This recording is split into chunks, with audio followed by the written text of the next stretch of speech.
The funny thing is that the ERP market has been so strong for so long and all the multiple vendors are well established. But the interesting dynamic that's going on in the market for shared services is the need to add a lot more value and be more pertinent to the business. Therefore, what's interesting is how the new value of an existing implementation, particularly around SAP, has a new meaning to shared service directors and even to the board.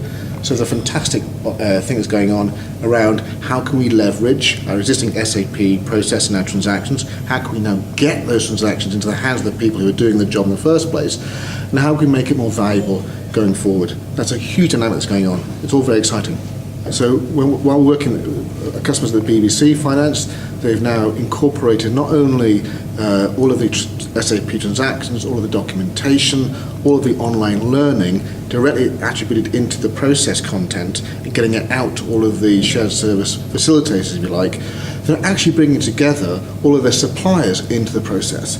So they begin to measure the outsourced SLA agreements. So where they were huge paper manuals and contracts, were not adding much value, now you actually make them extremely more valuable.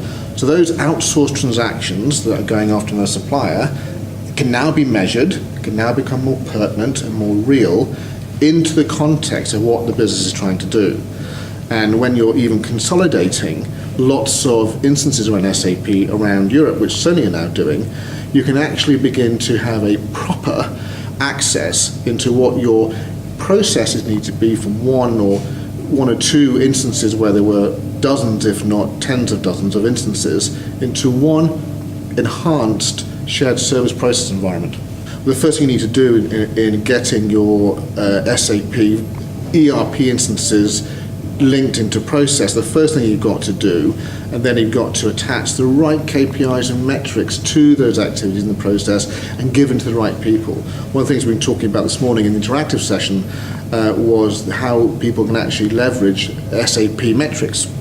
And one of the things that they found in our particular instance in our table was saying we don't have clean access to our data. It's very difficult access to our data. And once we have access to the data, is it contextual? Is it pertinent? Is it going to the right people?